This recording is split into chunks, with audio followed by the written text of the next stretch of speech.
जय हिंद दोस्तों, आप देख रहे हैं एमपी लाइव। दोस्तों, हम लोग बात करते हैं नारी शक्ति की, भारत में नारी सशक्तिकरण की। लेकिन आज मेरे साथ जो हैं मेघा परमार, वह स्वयं एक नारी शक्ति हैं। मध्य प्रदेश की पहली लड़की जो कि ग्रामीण परिवेश से आई और दुनिया की सबसे ऊंची चोटी उन्होंने फतेह करी, माउंट एवरेस्ट।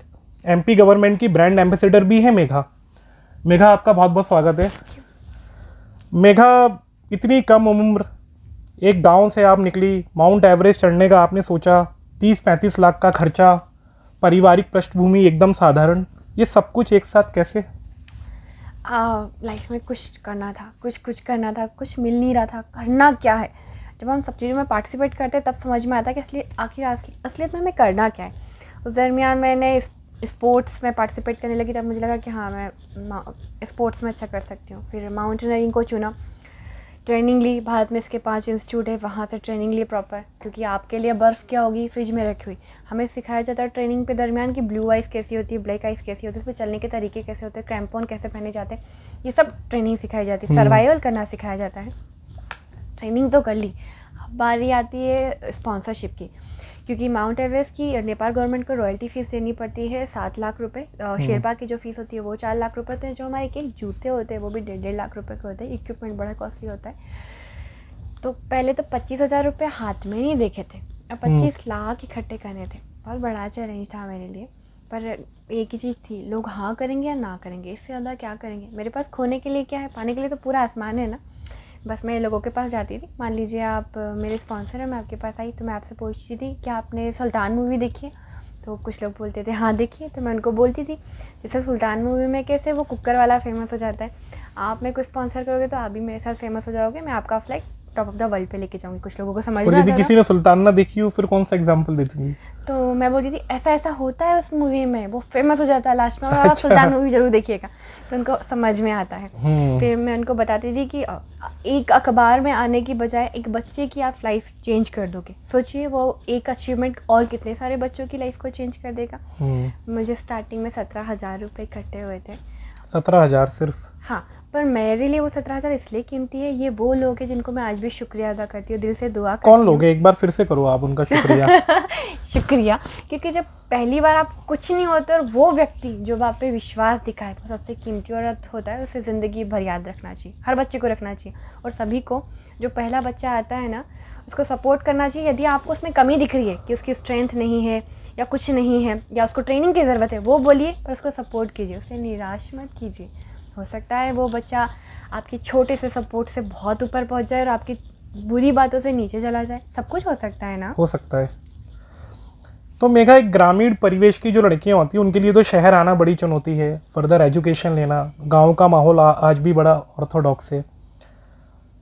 उस परिवेश की लड़की जब अपनी फैमिली को बताती है कि मुझे माउंट एवरेस्ट की चोटी को फतेह करना, तो पहले तो उसका परिवार ये पूछेगा ये माउंट एवरेस्ट है क्या और ये क्यों करना चाहती हो, और इतना पैसे में तो हम ये कर लेंगे बेटा, वो कर लेंगे, तुम्हें ये सब क्या करना है। वो पल जो आपकी परिवार से बातचीत हुई, वो थोड़ा शेयर करो। बहुत टफ था मनाना, क्योंकि मेरे पापा को तो पता भी नहीं था कि माउंट एवरेस्ट क्या होता है। फिर मैंने उनको यूट्यूब पे वीडियो दिखाए थे, पर मैंने उनको बोला था हमारे माउंट एवरेस्ट चढ़ने दो, मैं माउंट एवरेस्ट चढ़ जाऊँगा तो मेरी सरकारी नौकरी लग जाएगी, बस ये रामबाण था। मतलब पर ये नहीं होता, माउंट एवरेस्ट कोई केवल आप जॉब पाने के लिए नहीं करते। दुनिया के सबसे ऊंचे शिखर पर आप जब पहुँचते हो तो आपके सपने विचार बहुत बदल जाते हैं। मेरे घर में तो ये था कि हमने रिश्तेदारों को छिपाया था कि मैं क्या कर रही हूँ। 2-2 महीने की ट्रेनिंग थी। लोग अजीब सी बातें करते, अरे वह छोरी तो 2-2 महीना छोरा उनका साथ रहे, एक टेंट में रहे, असुरे उसुरे फालतू की बातें। तो मेरे पिताजी गांव के हैं, आज भी लाइलॉन के जूते पहनते हैं, 2 साल में एक बार कुर्ता खरीदते हैं, पर उनके विचार बहुत। और मम्मी साधारण गृहिणी, जैसे मम्मी साधारण गृहिणी, इतना घूंघट ढकती है साल में। हालांकि कोई भी गृहिणी साधारण नहीं होती है, ये शब्द मैं वापस लूंगा। वो बहुत स्पेशल लोग होते हैं। बिल्कुल बिल्कुल बिल्कुल जी। साल में 2 बार घर से बाहर निकलती है, रक्षाबंधन और संक्रांति पे। पर मुझको हमेशा वो पूरे उनकी लाइफ के एक्सपीरियंस से सिखाया है उन्होंने, ऐसा करना है वैसा करना है। लड़कियों को सब कुछ आना चाहिए, हर चीज़ की ज़रूरत पड़ सकती है, लड़कों को भी सब कुछ आना चाहिए। तो मेरी परवरिश में माँ बाप का हाथ था, इसलिए मैं ये सब कुछ कर पाई। तो रिश्तेदार से वो छिपाते थे, वो बोलते थे हमारी छोरी तो कोचिंग कर रही है सीओर में, वो नहीं बताते थे कि 2-2 महीने में ट्रेनिंग कर। परिवार में और कौन कौन है वो भी बता दो आप एक बार, कितने लोग हैं आपको? गाँव की हूँ, तो बड़ा पूरा परिवार है, 6 बुआएं हैं, 12 बहनें हैं, मझले पापा मिला के ऐसे भाई, और मेरे देखा जाए तो मैं और मेरा छोटा भाई है। छोटा भाई क्या कर रहा है? छोटा भाई BSc AG किया है, एग्रीकल्चर में MSc कर रहा है और आगे जाके पढ़ा लिखा किसान बनने वाला है वो। पढ़ा लिखा किसान। छोटे भाई का मन नहीं हुआ कभी बहन के नक्शे कदम पे चलने का? वो चांद है तो मैं सूरज हूँ, हम दोनों एक दूसरे के बिल्कुल विपरीत हैं। अच्छा, इसलिए वो पढ़ा लिखा किसान बनेगा और आप दुनिया की चोटियां फतेह करेंगी। अरे तो मेरे साथ भी ये था ना कि वो पढ़ने में बहुत बुद्धिजीवी था और मैं पासिंग नंबर से पास होती थी। अच्छा। मेरे को 12th में मेरे पिताजी, मतलब मुझे ये मेरे पिताजी का सबसे अच्छा लगा कि प्रेशर दिया जाता है बच्चों पे, तू पढ़, तू ऐसा कर। मेरे पापा ने 12वीं में बोला था भाई तू सप्लीमेंट्री से पास हो जा तब भी मैं मिठाई बंटवाऊंगा, और सीरियसली मेरे को कम परसेंटेज आए थे और मेरा एक भाई डिस्ट्रिक्ट टॉपर था। उसके बावजूद मेरे पिताजी ने सबको मिठाई बंटवाई, क्योंकि सबकी काबिलियत अलग होती है, 5 उंगलियां बराबर नहीं होती, इसलिए सब बच्चे अलग होते हैं और सब में अलग अलग क्वालिटी होती है। बस पेरेंट्स को देखना है कि अपने बच्चे में क्वालिटी क्या है, और पेरेंट्स के अलावा बच्चे को देखना है कि वो किस चीज़ में अच्छा है। और हॉबीज़, पैशन और काम, इसमें अंतर सीखना भी बहुत ज़रूरी है। एक बात मैं हमेशा देखता हूँ कि लोग हिल स्टेशन जाते हैं, मनाली जाते हैं, दूसरी जगहों पे जाते हैं भारत में, और फिर वहाँ के फ़ोटोज़ डालते हैं और वो बहुत सुंदर होता है। जब आप लोगों के फ़ोटो आते हैं तो वो तो नज़ारे ही अलग हैं, ऐसा लगता नहीं कि ये जगह दुनिया में कहीं है। कोई एक ऐसा सीन आपने दुनिया में इतनी सारी जगहों पे 4 कॉन्टिनेंट का आपने हाईएस्ट पीक सबमिट किया है, कोई ऐसा एक नज़ारा, कोई ऐसा एक व्यू जो आपके दिमाग में छप गया हो?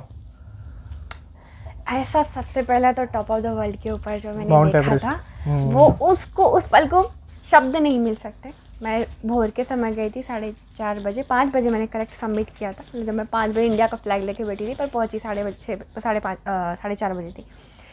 आपने इंद्रधनुष कैसे देखा? एक रंग का देखा है। उस समय पूरा आसमान इंद्रधनुष के सतरंगी एक लेयर टाइप का बनता है। वहाँ अच्छा। से यदि आप सेल्फी लेते हो तो दुनिया गोल दिखती, ऐसा दिखता है। दुनिया के सारे माउंटेन्स छोटे छोटे नजर आते हैं। -47 डिग्री टेम्परेचर रहता है। ग्लव्स निकाल दोगे, उंगलियों में फ्रोस्ट बाइट हो जाएगा, काटना तक पड़ जाएगा। पर वो पल होते हैं ना, ऐसा तिलिस्म हम बोलते हैं ना, ऐसा क्या तिलिस्म है जो सब लोग माउंट एवरेस्ट करते हैं, तो वो तिलिस्म होता है। इतना खूबसूरत नज़ारा होता है कि उस क्षण को देखने के लिए लोग अपना पूरा जीवन की मेहनत, कई दफ़ा जीवन भी लगा देते हैं। दूसरा, जब मैं माउंट अकांगुआ गई थी, 80 किलोमीटर प्रति घंटे। अर्जेंटीना में है ये? हाँ जी। हाँ। सो वो बिल्कुल मैं बता देता हूँ दर्शकों को, साउथ अमेरिका की सबसे हाईएस्ट पीक है जी। तो वो बड़ा डिफरेंट रहा था। वहाँ पे हवा बहुत तेज चल रही थी, 80 किलोमीटर प्रति घंटे की रफ्तार से हवाएं थी। पत्थर ऊपर से गिर रहे थे, हम ऐसे पड़े हुए थे पत्थर के नीचे छिपके, और उसी समय संध्या हो रही थी और वो डूबता हुआ सूरज और आसमान का रंग ही बदल गया था। ऐसा लग रहा था फोटो हो तो कैच कर लो, पर थर काँप रहे थे सब।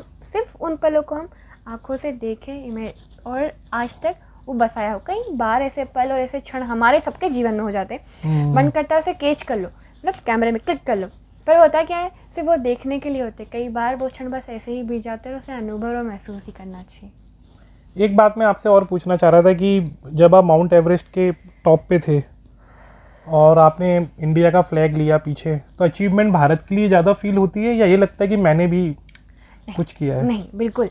जैसे ही आप भारत से नेपाल पे पहुंचते हो, वैसे ही आप आपकी आइडेंटिटी भारतीय है। ना मैं मेघा परमार होती हूँ, ना मैं मध्य प्रदेश या हाँ। भोपाल की वासी होती हूँ, उसके बाद मैं एक इंडियन गर्ल होती हूँ, भारत होती है, पूरा भारत। मेरे क्रियाकलाप, मेरे चलने उठने बैठने बात करने और भारत के बारे में बताने में मैं पूरे इंडिया को रिप्रेजेंट करती हूँ, हर पल हर क्षण।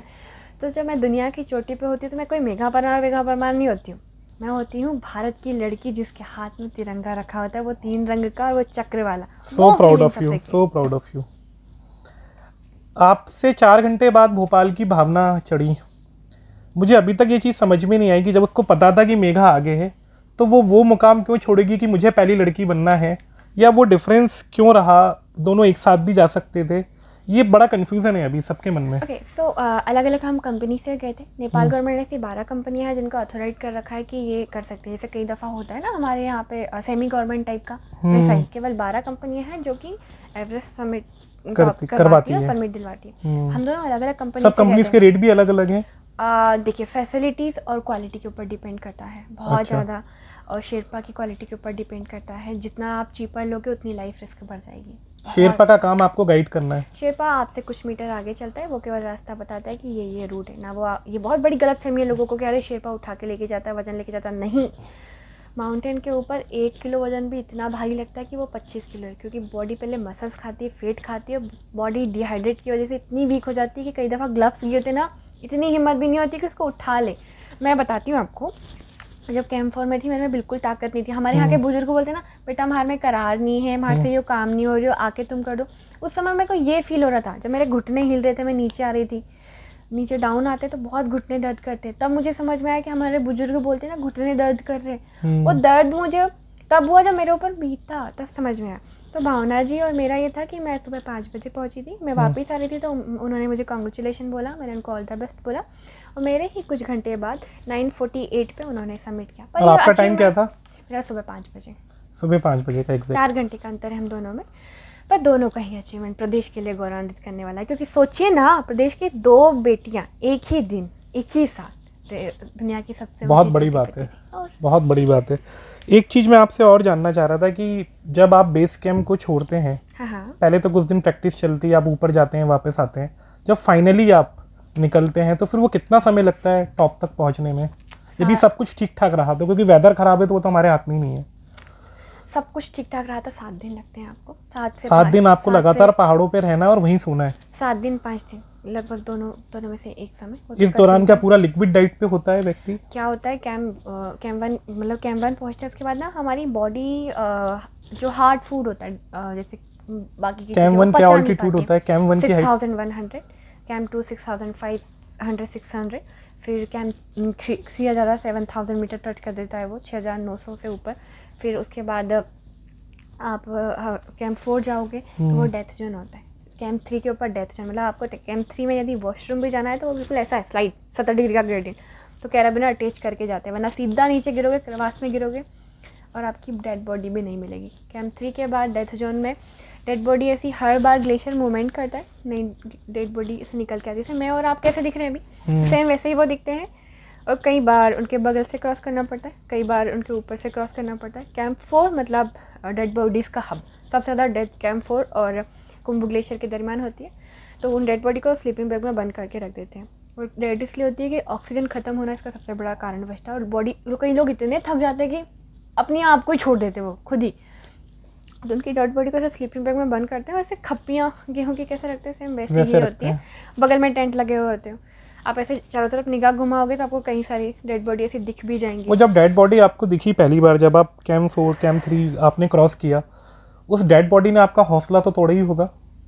मतलब वहाँ तो उस जगह पे तो कोई भी हो सकता, वो लोग भी कभी ना कभी अटेम्प्ट कर ही रहे थे जो हम करने जा रहे हैं। यही ख्याल सबसे पहले आता है कि क्या पता, ये क्लाइंबर भी तो वही मेरे से बहुत, कई क्लाइंट बहुत स्ट्रॉन्ग आते हैं बहुत, और वो जिनकी डेड बॉडी मैंने पहली दफ़ा देखी थी वो बहुत स्ट्रॉन्ग क्लाइंबर थे।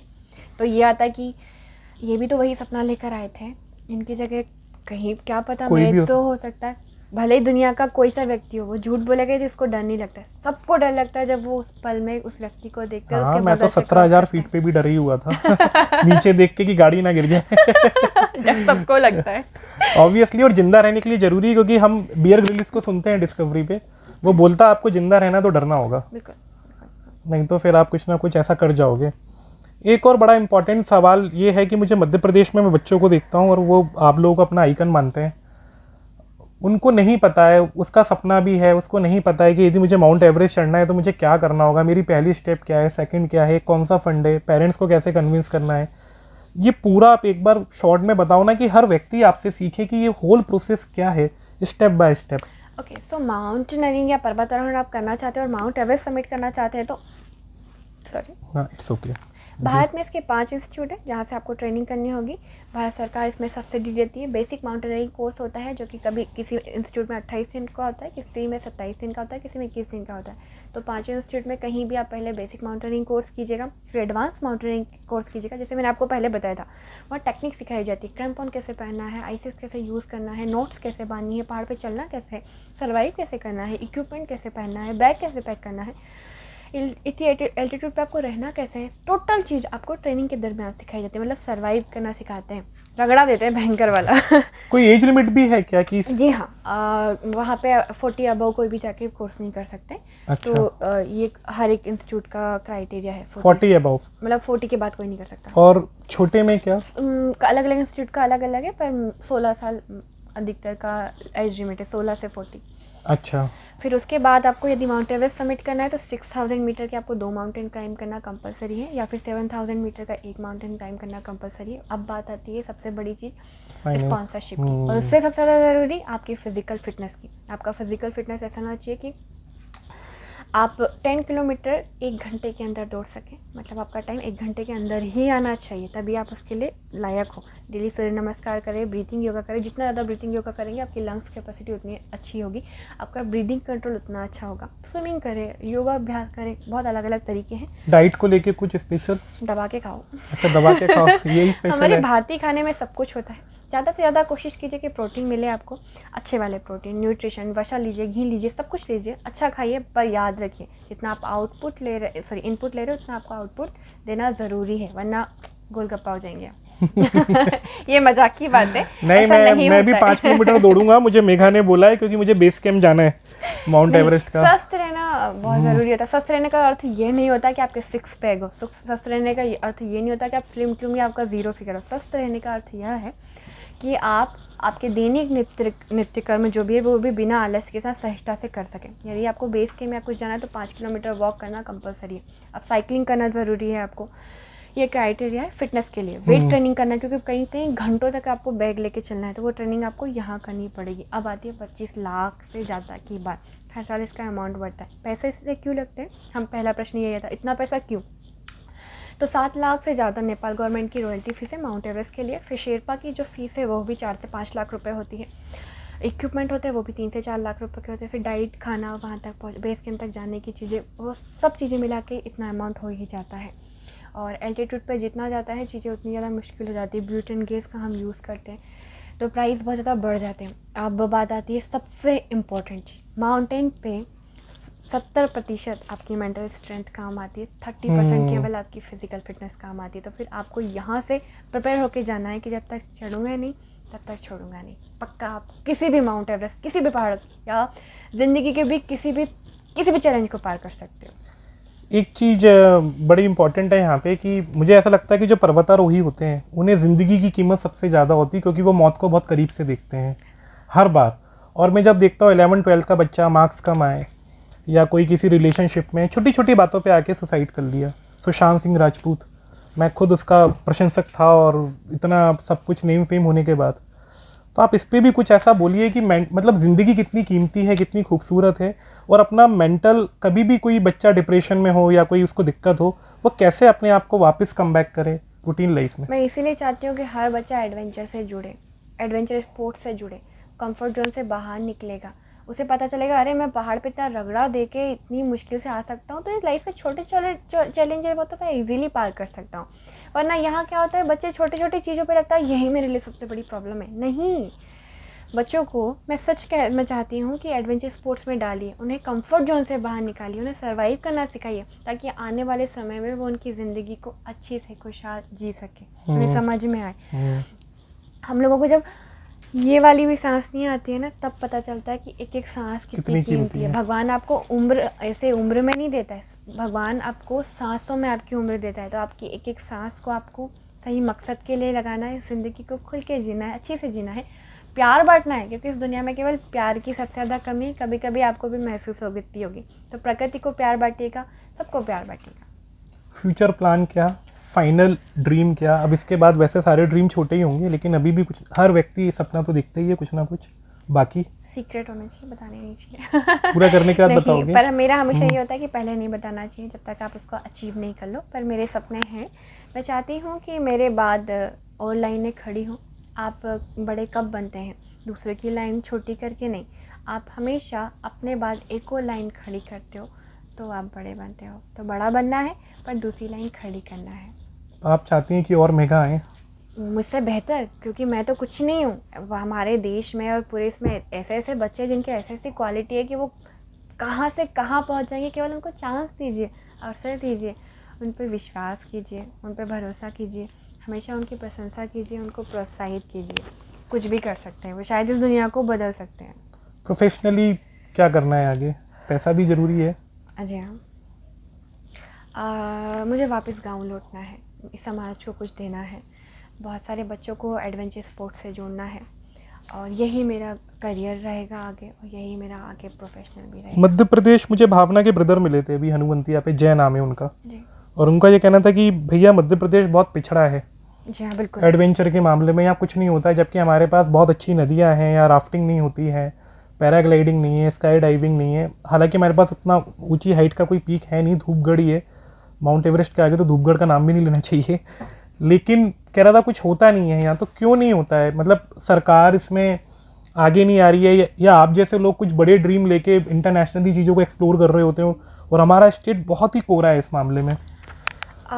ताली कभी एक हाथ से नहीं बजती, इसमें सभी का बराबर हाथ है। मतलब मैं भी मानती हूँ उस चीज़ को कि मध्य प्रदेश इस समय यदि देखा जाए पूरे देश में तो एडवेंचर स्पोर्ट्स का सब जगह बहुत ज़्यादा स्कोप आ रहा है, पर मध्य प्रदेश कहीं ना कहीं अभी भी बहुत नीचे स्तर पे है। सबसे बड़ी वजह यह है कि हमारे यहाँ फाइनेंशियली लोगों को प्रॉब्लम ज़्यादा है, क्योंकि एडवेंचर स्पोर्ट्स बड़े कॉस्टली होते हैं। सो वो व्यक्ति सोचता है कि इतने में तो मैं अपने घर का खर्च चला लूँगा, 3,000 रुपये में ये करूँगा, तो इसकी बहुत बड़ी वजह ये भी हो सकती है।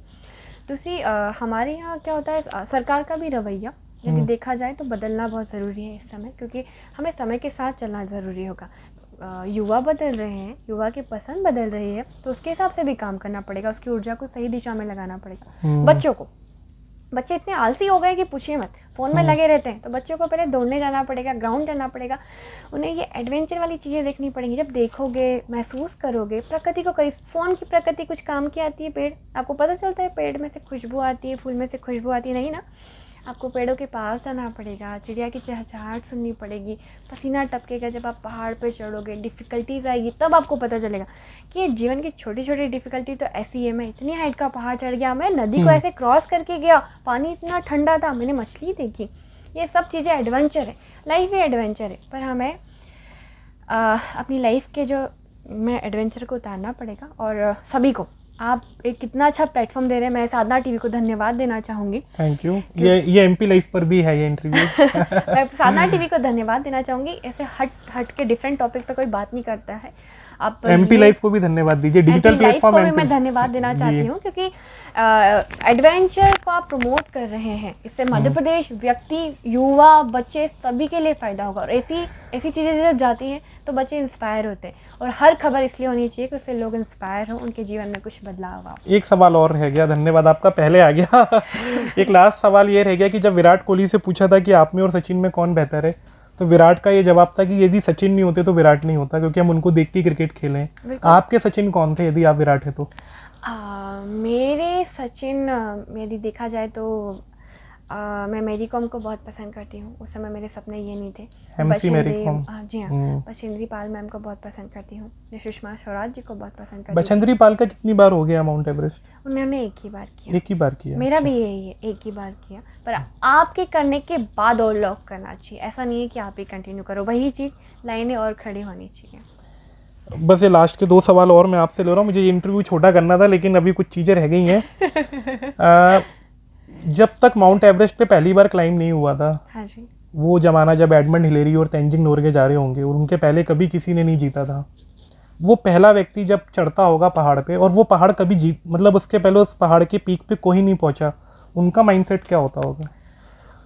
वो तो आइडियल माउंटेनियर है, मतलब उनका तो कोई बराबर ही नहीं कर सकता सर।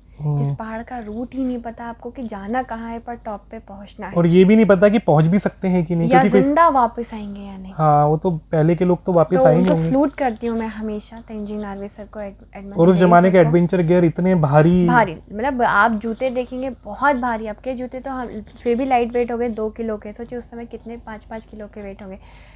कैंप हमारे 4 लगते हैं, उनके 10 कैंप लगे थे, बार बार नीचे आना पड़ता था, जाना पड़ता था, नीचे आना पड़ता था, जाना पड़ता था। ये सब चैलेंजेस हैं कि उस समय का एडवेंचर मैं ज़्यादा उनको सलूट करती हूँ कि उन्होंने वो किया जब जाके आज हम कर रहे हैं। तो वही चीज़ है कि लाइनें बनना ज़रूरी है, तब धीमे धीमे लाइनें खड़ी होंगी। फिल्में देखती हैं? बहुत ज़्यादा। कौन सी फिल्म सबसे ज़्यादा पसंद है? एक्टर एक्ट्रेस कौन पसंद है? देखिए, फिल्में दर्पण है, तो सबसे जैसा आप सोचते हैं, जैसा आप देखते हैं, जैसा आप सुनते हैं, जैसा आप बोलते हैं, जैसा आप हमेशा महसूस करते हैं, वैसा आप बनते जाते हैं। तो अच्छी चीज़ें देखनी चाहिए। मैं यदि पिक्चर देख रही हूँ तो मेरा ये है कि मैं 3 घंटे बर्बाद कर रही हूँ अपने देखने में, तो मैं उससे कुछ लेकर जाऊँ। सो मैं कॉमेडी मूवी देखना बहुत पसंद करती हूँ। मुझे धमाल फर्स्ट पार्ट बहुत पसंद है, गोलमाल ये सब। हाँ जी। और मुझे सबसे ज़्यादा जो पसंद है 3 इडियट पसंद है, मांझी द माउंटेन मैन पसंद है, मुझे चक दे इंडिया पसंद है कि लड़कियों ज़िंदगी के 70 मिनट दिखा दो इस दुनिया को। मांझी द माउंटेन मैन का डायलॉग, जब तक चढ़ूंगा नहीं तब तक तोड़ूंगा नहीं तब तक छोड़ूंगा नहीं, उसी से मैंने डायलॉग बनाया था कि जब तक चढ़ूंगी नहीं तब तक छोड़ूंगी नहीं। फिल्में हमें बदल देती है। उस मूवी को देखने के बाद हमारा माइंडसेट चेंज हो जाना चाहिए, जैसे आपके वीडियो को देखने के बाद होने वाला है। हाँ डेफिनेटली। आपने फेवरेट एक्टर एक्ट्रेस नहीं बताया, लोग जानना चाहेंगे। मुझे एक्टर तो सबसे ज़्यादा लोगों को जानना होगा। मेघा को एक्टर कौन पसंद है? अच्छा, वैसे मेरे सुपरस्टार और मेरे यदि कहा जाता है ना, किसी की इच्छा होती है कि मेरे को शाहरुख खान से मिलना है, अमिताभ से मिलना है, तो मेरे सुपरस्टार हैं, मुझे नीलेश मिश्रा सर से मिलना है, क्योंकि उनकी स्टोरी की वजह से मैं आज तक मेरी हिंदी इतनी अच्छी हुई है। गाँव में और आज रेडियो है दिवस है, तो मैं गांव पे कुछ तो था नहीं, टीवी भी चलती नहीं थी, 14 इंच की टीवी थी, इसमें नेटवर्क नहीं आते थे, तो मैं वही सुनती थी। और वहाँ उनकी ने एक पंछी करके कहानी सुनाई थी, उसने मेरे जीवन को बहुत बदला था। बहुत अच्छी वॉइस है नीलेश की। तो वो मेरे सुपरस्टार है। हीरो में मुझे वो व्यक्ति, शक्ल से मैं हीरो को बिल्कुल पसंद नहीं करती हूँ, आपका व्यक्तित्व जो ऐसा हो कि वो हीरो लायक हो। तो मेरे लिए असली हीरो जो है वो हमारे आर्मी के सोल्जर्स हैं, उन्हीं को मैं हमेशा सलूट करती हूँ। उनसे बड़ा हीरो मुझे कोई नहीं लगता। गाने किस तरीके के सुनती हैं? मुझे गाने धीमे मतलब माहौल के हिसाब से होता है वैसे तो वो, पर मुझे भारतीय संगीत बहुत पसंद आता है। चाहे वो सबसे ज़्यादा वीणा जब बजती रहती है वो मुझे बहुत पसंद है, मुझे बांसुरी बजती है वो मुझे बहुत पसंद है, मुझे संतूर की आवाज़ बहुत पसंद है, मुझे तबले की आवाज़ बहुत पसंद है। हमारे देश में इतना अच्छा संगीत है कि संतूर का उपयोग विदेशों में, फ्रांस में लोगों की थेरेपी करने में उपयोग किया जाता है। तो मुझे वो बहुत पसंद है भारतीय संगीत। और गाने जो मधुर मधुर से बजते रहते हैं वो। खाने पीने में दबा के खाना पसंद है। क्या पसंद है? दूध की बनी हुई चीज़ें, स्पेशली दही, घी, आप वेजिटेरियन है या नॉन वेजिटेरियन? मैं आज से 2 महीने पहले तक बिल्कुल प्योर शाकाहारी थी, पर अभी मैं थोड़ी थोड़ी मांसाहारी हूँ। पर मैं मांसाहार को बिल्कुल प्रमोट नहीं करती हूँ। सिचुएशन ऐसी बन गई थी इस बार कि मुझे खाना पड़ा था, क्योंकि मैं 4 दिन तक भूखी रही थी बहुत ज़्यादा। फिर फाइनली होता कुछ तो दे दो भाई दे दो, ये वाली चीज़ें थी, वरना ऐसा नहीं होता। खाने में मुझे घर की, मतलब मार्केट करना, मुझे पिज़्ज़ा पसंद है ना बर्गर। खाना वो खाओ जो आपको शरीर को लगे, एनर्जी दे, ताकत दे। जैसे हम खाते वैसे हमारा शरीर बनता है। मम्मी पापा कहते हैं ना, तो रोटियां चपाती घी लगी हुई तर, सब्जी होनी चाहिए अच्छी सी, आंखों के सामने दिख रही है। पहाड़ पे चढ़ के घी पूरा जला दोगे। आपको पता है क्या होता था कि बेस कैंप, मुझे असली किस्सा बता रही हूँ, बाद में कोई मुझे मजाक में चिढ़ाइएगा मत, कोई नहीं चढ़ाएगा। हुआ ये था कि मैं कैंप 2 के बाद इतनी थक गई थी, मुझे ये कहा गया था यदि तुम सक्सेसफुल सबमिट कर दोगे तो तुम्हें मटर पनीर खिलाएंगे। यकीन मान लीजिएगा मैं वापस आ रही थी। अभी भी यही होता है, हर माउंटेन से आती हूँ, मुझे खाना मेरी आंखों के सामने दिखता है, और यही मेरी वीकनेस भी है। मुझे स्वादिष्ट भोजन घर का बना हो, दाल सब्जी, गुड़ होना चाहिए, थोड़ा प्याज सलाद ये सब हो, बस, इससे ज़्यादा कुछ नहीं चाहिए। यदि आप मुझे 500 रुपये दोगे तो आप कहोगे इसको खर्च करके आओ, तो मैं कपड़े नहीं खरीदूंगी, मैं उसका अच्छा खाना खा के आऊँगी। कपड़े में क्या पसंद है? कलर, रंग कौन से? कोई भारतीय परिधान। मैं सबसे ज़्यादा कंफर्टेबल सलवार कमीज में रहती हूँ, शर्ट में रहती हूँ। फेवरेट कलर कोई? मुझे वाइट कलर बहुत पसंद है, सफ़ेद रंग मुझे बहुत पसंद है। मुझे लाइट कलर जितने भी होते हैं वो पसंद है। और जितने भी हमारे यहाँ के फूल हैं, येलो कलर के फ्लावर के जो कलर होते हैं ना, मतलब डुप्लीकेट कलर नहीं, फूलों के जो कलर, नेचुरल जो कलर्स होते हैं, हाँ वो मुझे थोड़े वाइब्रेंट नेचुरल वैसा कुछ।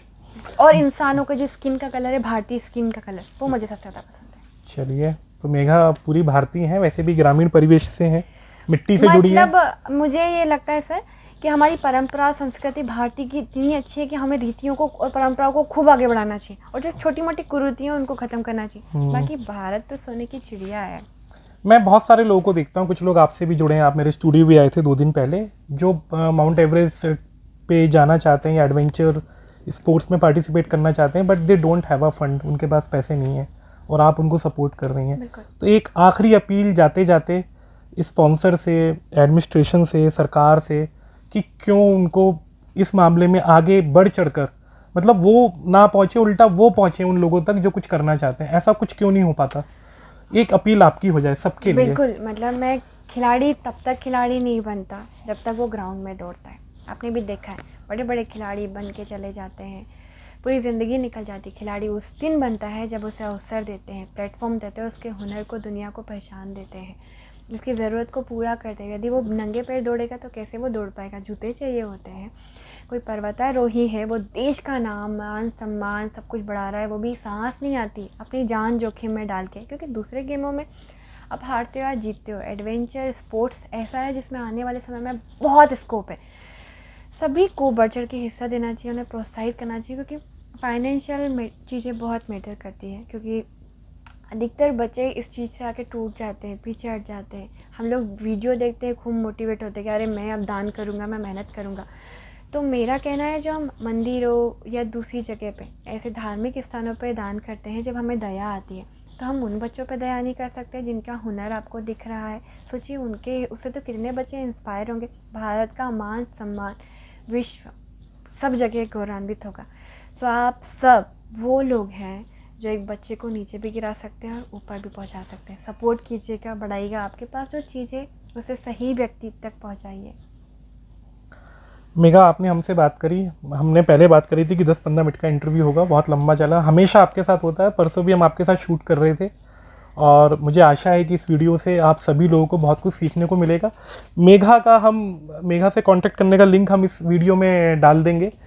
वो सबका तो जवाब नहीं दे पाएंगी, खुद बहुत व्यस्त हैं, लेकिन आपके जो भी क्वेश्चंस हो आप उसमें लिख सकते हैं, पूछ सकते हैं।